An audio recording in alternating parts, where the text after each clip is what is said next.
It is good. It's your boy Ty back here with another video, and in this video today, guys, we're gonna be doing a squad builder of 1 million MT in NBA 2K24 MyTEAM. Now, a couple of different things that I do want to go over and talking about. Look, for 1 million MT right now, you can build a really great squad. Okay, so I don't want people sitting up there being like, Ty, like, you know what, like, I'm tired of it, or like, Ty, like, it's impossible to build a team that can compete this year without gambling, because it's not. You can build a really solid squad that can compete for 1 million MT. You absolutely can.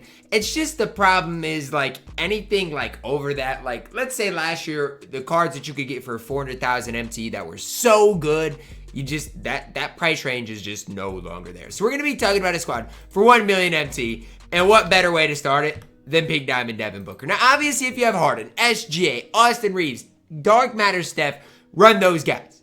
Any free card you can run, absolutely recommend it. Now, obviously, we don't include free cards here. Pink Diamond Devin Booker for what? Just over 100,000 MT is going to be tough to ever beat. I mean, again, how many squad builders, how many top 10s is Devin Booker going to have to be on? Great release, good fade. Sadly, he's probably going to give, in real life, my Timberwolves a first-round exit. As sad as it is, it's probably going to happen. I mean, it really is sad, but I mean, that's kind of what I'm fully expecting in that first round. D-Book, really good in 2K, really good in real life. No questions asked. Coming in at my starting point guard position. At the 2, Pink Diamond Paul George. I've hyped up Paul George for a very long time. He's expensive. What is he? Like 130,000 MT. Definitely is expensive, but the card is so good. Fade going right is fantastic. Defensively at 6'9", really good. Do I like PG as a primary boiler? No. And that's why I have Devin Booker with him. Devin Booker can be your primary boiler. Paul George can be that secondary option. Meanwhile, Paul George defensively is off the charts good. 6'9", gonna get you a lot of those as stops. Can compete with any other shooting guard in the entire game. Again, shooting guard's the same thing. If you have like Andrew Wiggins, Allen Houston, use those type of guys. But if you don't, Paul George, as far as player market auctionable cards, is definitely a card I do recommend. At the 3, Pink Diamond Rui Hachimura. If you don't believe in Rui, watch the Nobody Spent Squad series from today. The card went crazy. He didn't like score a bunch of points, but for a stretch of time, literally took over the game. Can be an absolute bucket getter offensively. Defensively, 6'8", decent player build. Does enough for me. Just overall, a very complete small forward. And you'll see with both of my small forwards, I'm not one that wants to spend up MT-wise on that small forward position. I'd rather save it elsewhere, which is why Rui Hachimura, for his price, what is he, like 50K, is a really good option, a really good deal. Rui is good for the Lakers in play now, but is also really good as a Pink Diamond in my team, because his release on normal is still good. And that's the thing, Pink Diamonds and below don't get changed SIGs. Coming in at my power forward position starting, we've got Pink Diamond Dino Raja. Some people hype up Dino way more than they probably should. And again, this is a video that I'm not even including Marc Gasol in, but I probably should include Marc Gasol. I'll just put him in that 11 spot right now. Just because, look, here's the deal. Marc Gasol is free right now. He's a locker code. So, I mean, again, I'm not going to, like, include him. But I'm going to put him in that 11 spot just to say, like, you should have him. Because as I'm thinking of Dino, some people think Dino is better than Marc Gasol. I personally like Marc Gasol more, but that's like just a decent comparison. Like Dino is that good, that level of a My Team card that, you know, people are even hyping him up more than a Marc Gasol card, who right now I do believe on my main account is my backup center. At my main center, got Pink Diamond Rafe. A lot of these cards are in the Nobody Spent Squad series. D-Book, Rui, Rafe.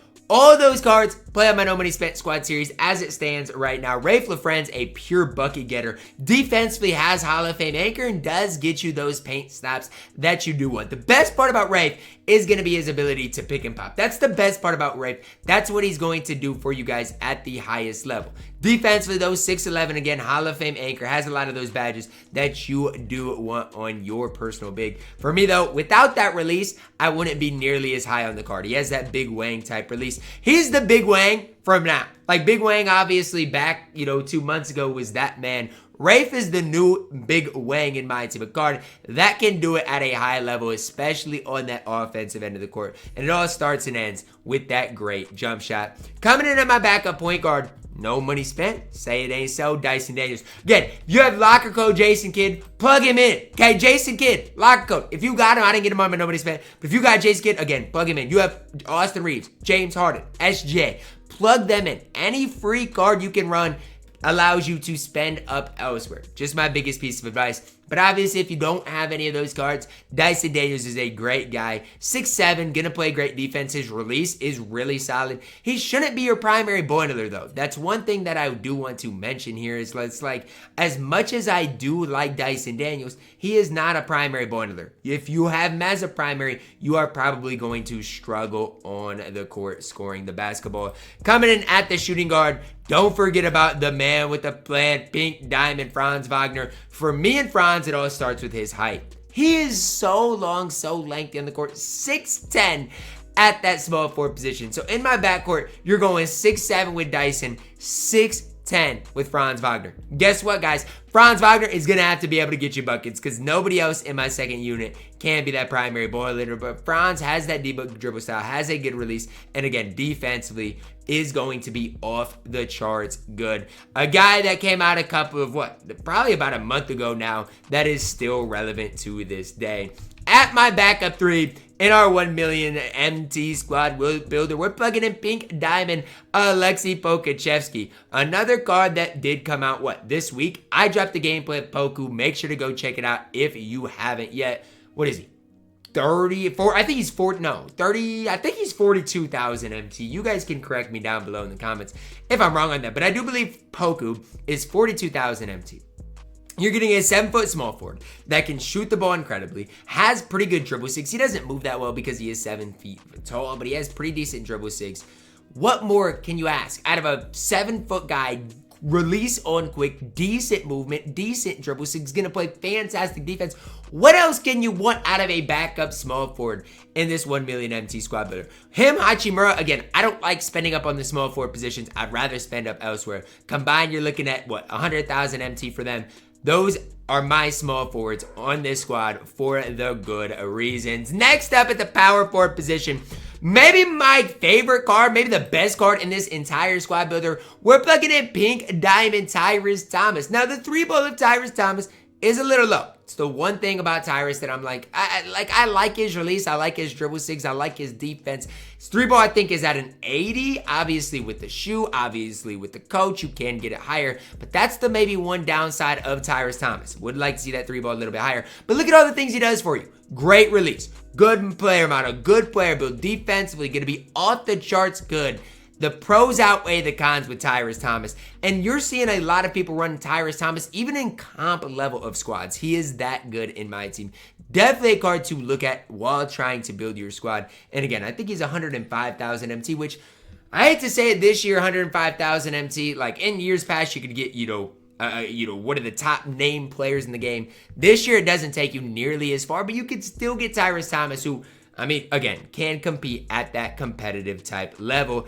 Coming in at my backup center, I should say, our only Galaxy Opal here that's not a locker code, Domantas Sabonis. Now, little price for Domantas Sabonis, but he's 7'1". You want a card that can go out there and compete against the Dark Matter Kristaps, Dark Matter Wembys of the world. That is going to be the Galaxy Opal, Domantas Sabonis. Obviously, pick and pop, he has a decent 3-ball. That definitely helps his cause. But just overall is a really solid card that you can trust on both ends of the court. Again, 157,000 MT, more than I personally would like to spend. I don't want to spend that much MT as it stands. But when you're looking at the rest of the squad, again, Rui, you're saving some MT. Poku, you're saving some MT. Even Dyson Daniel, he's 105,000 MT.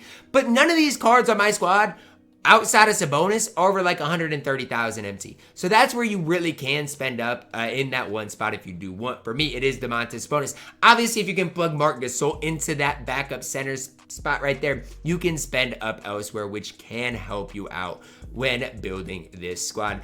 I want to know, I'm eager to hear your guys' thoughts and comments down below in the comments. Who is I too high and too low on? Is there any like decently budget guy that I missed out on? To me, it's just hard to make these squads. Because if you just look at this, like look at the players that are auctionable. Like who am I supposed to spend MT on? Like Domantas Sabonis right now is your most expensive card in the player market. It's just sad. The player market's not what it's been in the past, as in the auction house. There's really no great guys you can buy from the player market. So it makes it hard to do this 1 million MT squad builder. That's why I spent up on Sabonis, because I had a little extra MT. But let me know your thoughts on it down below in the comments. Obviously, include those locker code cards. Include the free cards like SJ, like James Harden, Austin Reeves, even the Dark Matter Steph Curry, if you do have them. Drop a like on the video, guys. Subscribe if you're new, and as always, man, I love you guys. Have a blessed day.